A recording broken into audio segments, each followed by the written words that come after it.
Hi అండి, ఈరోజు అయితే నేను మష్రూమ్ కర్రీ ఎలా చేసుకోవాలో చెప్తాను.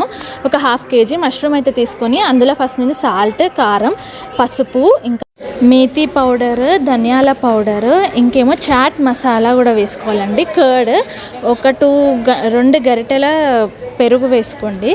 అందులో ఇవన్నీ మంచిగా కలిపేయండి. కొంచెం ఆయిల్ వేసేసి బాగా కలిపేసేసి పక్కకి ఇప్పుడు కడాయిలో ఆయిల్ తీసుకోండి. ఆయిల్ ఒక 3 టేబుల్ స్పూన్ ఆయిల్ అయితే సరిపోతుంది. ఆయిల్లో ఇప్పుడు మీరు దాల్చిన చెక్క, 2 ఇలాచీలు, కొంచెం సాజీరా, ఇంకా కొంచెం జీలకర్ర, ఇవి వేసేసినాక ఆనియన్స్, కట్ చేసిన ఆనియన్స్ వేసుకోండి. అందులోనే ఒక 2-3 పచ్చిమిర్చి కూడా వేసుకోండి. ఇవన్నీ బాగా ఫ్రై చేసుకోండి. బాగా ఫ్రై అయ్యాక ఇందులో అయితే మనం పసుపు, ఇంకా అల్లం వెల్లుల్లి పేస్ట్ అయితే వేసుకోవాలండి. అల్లం వెల్లుల్లి పేస్ట్ వేసుకున్నాక ఇందాక కలిపి పెట్టుకున్న మష్రూమ్ మొత్తం ఇందులోకి వేసి కలిపేసుకోవాలి. వాటర్ వేయకండి. వాటర్ వేయకుండానే 2 మినిట్స్కి ఒకసారి లేదా 5 మినిట్స్కి ఒకసారి సిమ్లో పెట్టి స్టవ్ అయితే కలుపుతూ ఉండండి.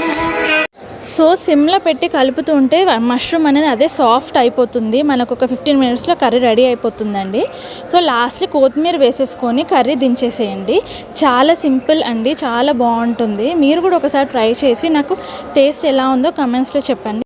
ఇంకా కొత్త రెసిపీస్తో నేను మళ్ళీ కలుస్తానండి. So until then bye. So video నచ్చితే మాత్రం ప్లీజ్ సబ్స్క్రైబ్ చేయట్లేదు, సబ్స్క్రైబ్ చేసి లైక్ చేయండి.